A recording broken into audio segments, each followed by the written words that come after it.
Alhamdulillah, kita berkumpul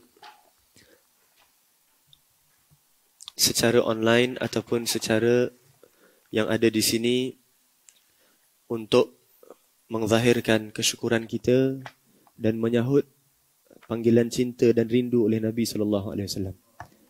Taklah kita menjawab, melainkan dah dipanggil terlebih dahulu. Yang nama jawapan itu adalah yang kedua. Pertama adalah pertanyaan. Maka pertanyaannya daripada Nabi, barang siapa yang rindu padaku, jawablah salam, selawatlah salam kepada aku. Itu pertanyaan.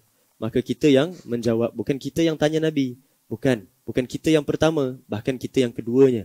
Pertamanya adalah Allah dan Rasul sallallahu alaihi wasallam. Baik, kita masuk pada muka surat 11, fasal perihal keyakinan. Ingatlah bahawa keyakinan itu penting. Nah, yakin penting. Opposite of yakin apa dia? Was-was. Was-was adalah sebab yang utama memutuskan keberkatan dalam amalan. Contoh kita solat. Was-was. Aku ni dah solat 3 ke 4? Aku dah solat 4 ke 14? Tu bukan was-was, tu gila lah kan. Kalau 4, 14 punya jauh beza. Aku dah solat 3 ke 4? 3 ke 4. Kan was-was. Tapi tak batal solat. Kan boleh habiskan. Tapi luput keberkatannya. Tak banyak sedikit. Sebab apa? Was-was. Batalnya tak. Sah memang sah. Tapi luput keberkatan. Sama macam ambil uduk. Ambil uduk. Ana dah basuh tangan kanan ke belum? Nampak macam basah. Tapi ni basah mandi tadi ke? Kan? Luput keberkatan. Batal uduk tak batal uduk. Was-was meluputkan keberkatan. Begitu juga dalam kita punya khidmat. Khidmat was-was. Aku ni khidmat ni untuk riak ke untuk ana takutlah nak khidmat, takut riak lah. Tapi kena khidmat. Tapi kalau nak khidmat ana riak, kan was-was. Entah nak khidmat entah tidak, entah nak khidmat entah tidak. Kan? Was-was putus keberkatan. Jangan was-was. Bergantung pada Allah Taala, yakin terus buat. Terus buat. Baik. Termasuk nak buat kerja dunia. Nak buat bisnes. Ana ni dah ada peluang bisnes tau, tapi ana kerja. Ana nak buat bisnes ke nak kerja Macam was-was lah. Macam kalau engkau punya plan bisnes belum kukuh, tu bukan was-was, tu memang meragukan. Kan? Was-was ni plan semua dah ada, elok semua dua-duanya boleh, tapi kita was-was. Dah nak pilih buat bisnes apa semua dah ada, kukuh dah ada, klien apa semua macam-macam lah. Was-was lah, dah nak buat ni ke tak nak buat ke tak. Hilang keberkatan. Kalau tak banyak sedikit. Jangan was-was, confident. Yang jayakan Allah, yang gagalkan Allah. Tapi ana dulu pernah tak was-was tau. Ana berhenti kerja, ana terus buat bisnes. Bankrupt. Tak apa. Bankrupt engkau adalah bankrupt yang bawa kepada keberkatan. Engkau punya bankrupt bawa kepada kezuhudan. Baik. Perihal keyakinan, ingatlah bahawa keyakinan itu penting. Subhanallah. Keyakinan itu keyakinan termasuk dalam apa? Yakin adanya alam ghaib. Yakin adanya hisab. Yakin adanya sirat. Itu semua kan bawa kepada mantap ibadat. Bawa kepada kemantapan ibadah. Wahai saudaraku yang kucintai. Subhanallah. Moga-mogalah kita jadi di kalangan mereka yang Imam Haddad cintai. Wahai saudaraku yang kucintai. Allahu Akbar. Kadang kita rasa macam nak. Waktu aku tengah buat maksiat. Kadang kalau buat maksiat nak taubat pada Allah Ta'ala. Kadang kita rasa macam jijik sangat kan. Kadang rasa jijik. Ya Allah, aku nak sebut astaghfirullah. Astaghfirullah tu kalimat mulia tau. Yang para wali tak miss. Nabi tak miss. Kita boleh diberikan peluang sebut astaghfirullah. Sejurus buat maksiat. Tak baik ke Allah tu? Baik, sangat-sangat baik. Kita boleh menyebut astaghfirullah. Nama Allah tu sendiri sangat mulia.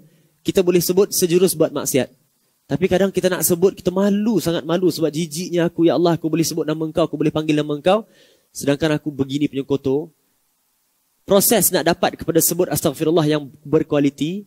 Buka kitab Risalah Ma'awanah. Baca. Wahai saudaraku yang kucintai. Wahai saudaraku yang kucintai. Wahai saudaraku yang kucintai. Wahai saudaraku yang kucintai. Baca, baca, baca. Imam Haddad nak cinta kita. Imam Haddad nak suka pada kita. Jadilah kita macam Imam Haddad. Jadilah kita macam Imam Haddad.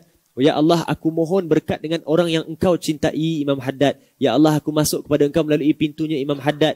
Ya Allah, aku bertaubat kepada engkau melalui Imam Haddad yang sangat konstan taubat pada engkau. Aku taubat, aku panggil kepada engkau melalui Imam Haddad yang nak cinta aku. Dianya siapa? Dianya yang sangat kenal apabila dia panggil Allah. Aku panggil ya Allah, aku panggil engkau melalui Imam Haddad ya Allah. Masuk dengan wahai saudaraku yang kucintai. Kitab ni kitab karamah, kitab yang sangat besar. Kitab yang sangat besar. Subhanallah. Hendaklah engkau perkukuh keyakinanmu serta memperbaikinya. Kerana keyakinan itu bila bertempat di hati serta menguasainya, menjadilah yang gaib, yang tidak terlihat itu semacam yang syahadah yang terlihat. Keyakinan adalah sifat dalam hati. Keyakinan, kita punya keyakinan bukan macam wali dan malaikat. Malaikat keyakinan dia dah set, top. Takkan kurang, takkan tambah. Wali, keyakinan dia dah set, takkan kurang, bahkan bertambah dan bertambah. Kita kena always ada check and balance. Check balik. Keyakinan aku hari ni macam mana? Dah kurang ke belum? Hari ni aku terminta rezeki daripada makhluk Allah lah. Zahir minta tapi batin aku pun mengharap. Tak boleh. Aku kena zahir minta tapi batin aku kepada Allah Ta'ala. Kan kurang. Tambahkan balik. Kurang, tambahkan balik. Check balik. Kena ada check and balance. Jangan kita sangka dalam majlis maulid, aku dah yakin dah dengan Allah. Aku dah belajar ilmu. Aku dah jadi mufti. Aku dah jadi imam.